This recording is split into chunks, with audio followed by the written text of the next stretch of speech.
This is the Spirit and Wellness Show. News and information from a higher perspective.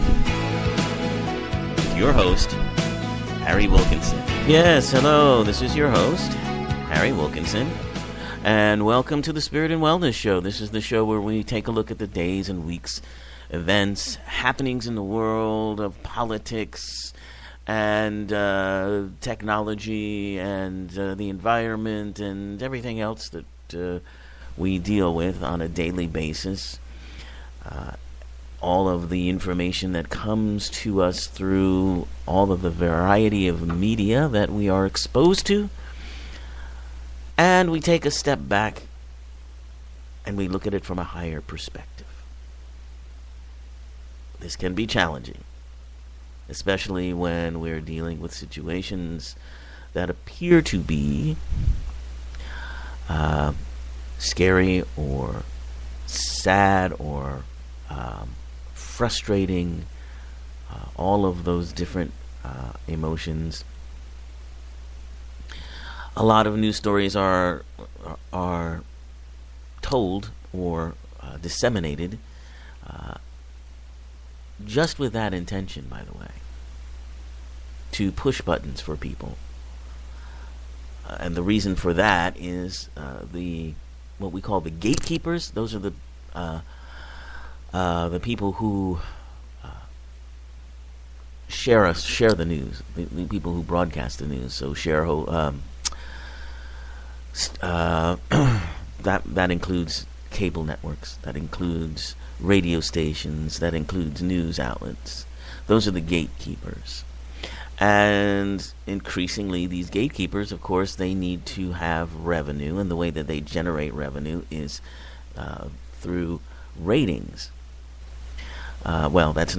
Ratings help them to generate revenue through ads, because the higher your ratings are, the more you can charge advertisers to advertise on your news program. So, roundabout way of talking about all of this. Quite often, the stories that are presented are the stories that are selected specifically to, get a reaction out of people, to stimulate their fear, or as we've been talking about, the fight or flight responses that we have that get triggered, and sometimes almost unconsciously, through these kinds of stories. This is not to say that, news organizations should only present so-called good news. That's not what I'm trying to get to. Although there are people who, advocate for that, or say that there should be at least one sort of good news network, that presents positive spins on stories and things like that.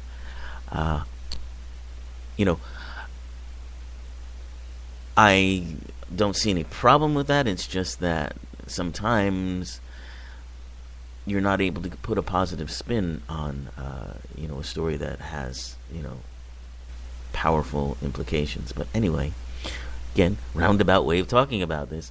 We take a step back from these stories and we understand what is going on. And what is going on is that we are creating these stories. We are creating this environment. And we're creating it on a very high level, at the highest level of our being. At I guess you could call it a metaphysical level. And we do it sort of for the same reasons that we indulge in playing a video game or watching a movie or reading a book. We are experiencing things that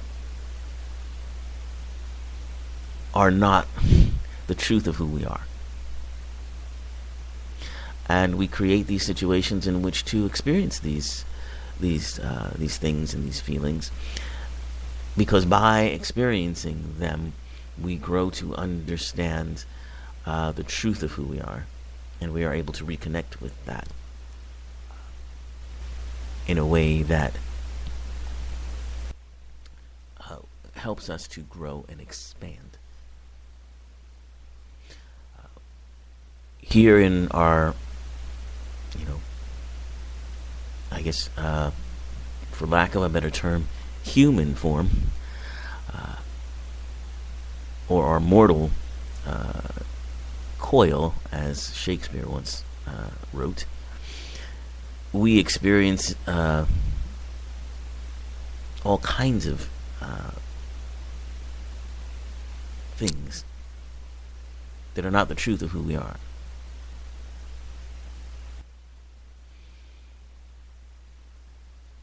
We experience, again, I'm quoting Shakespeare, I don't know why I'm going into Shakespeare today, but the slings and arrows of outrageous fortune,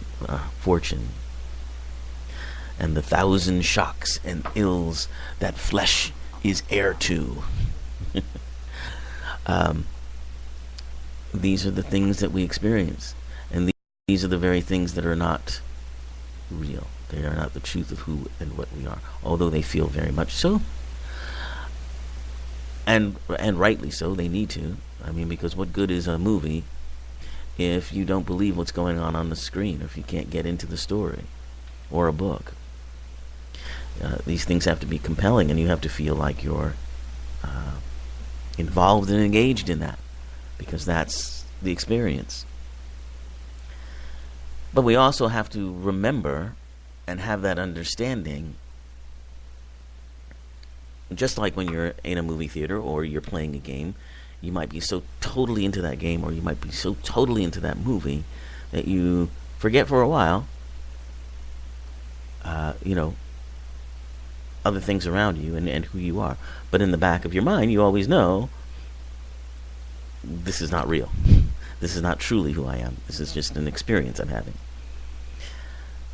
That's the kind of consciousness we need to, or we try to cultivate in this approach to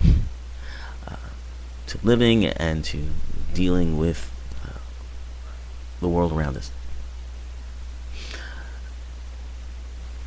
And it may seem odd to some people, it catches some people off guard, but it seems to resonate with enough people. There seems to be an understanding that there's something more going on. Or maybe it's just our belief that we want something more to be going on. I kind of think it's both. I think there's always something more going on than we understand. But for some people, having a belief like that is it goes against their grain. There are people who, and a lot of science is focused in this area, that wants to suggest that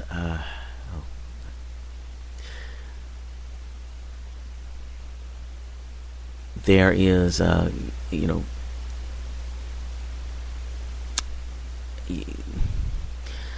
do I express this? This is a tough one. There is science that wants to express that all that there is the body. All that there is the what we see around us, what we can see with our eyes.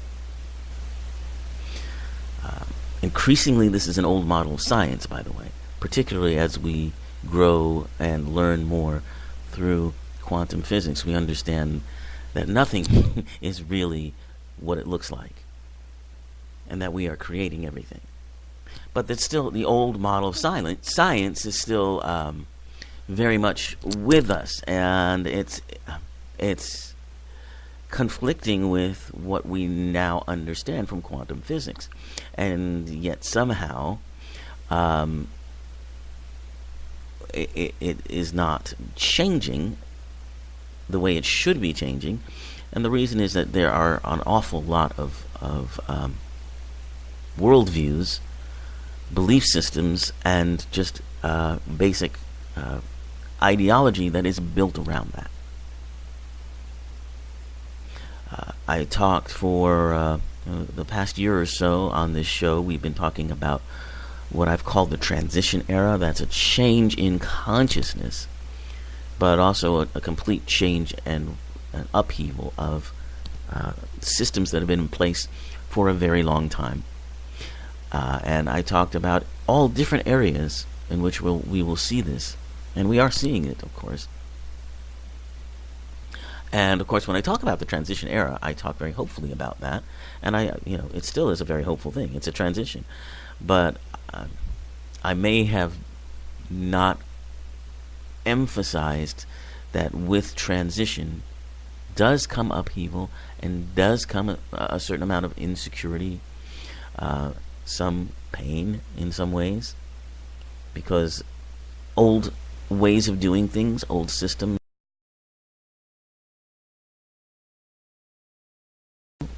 difficult. Transitions are difficult at times. And it requires a sense that, I believe it requires a sense that there's something more going on, that these changes are leading to a new way of living or a new way of being. Personally, I don't know how you could manage without a belief in some way that these changes are happening for a reason. These things are happening for a reason. I don't know how you could function every day not knowing what's going to happen next if you didn't believe in a powerful and hopeful outcome. I just don't know, but some people live that way. In any case, that's what the show is about, to take a look at things from a different perspective, basically.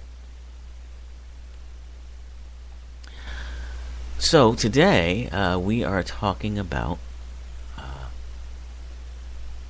a story. Since we are, my goodness, Thanksgiving is but 2 weeks away. We are getting close to the winter season, and we just had the change in time here in the United States, where we go back to standard time, and we have more hours of darkness, which will continue increasing until the winter solstice. That's where we have an equal amount of light and dark.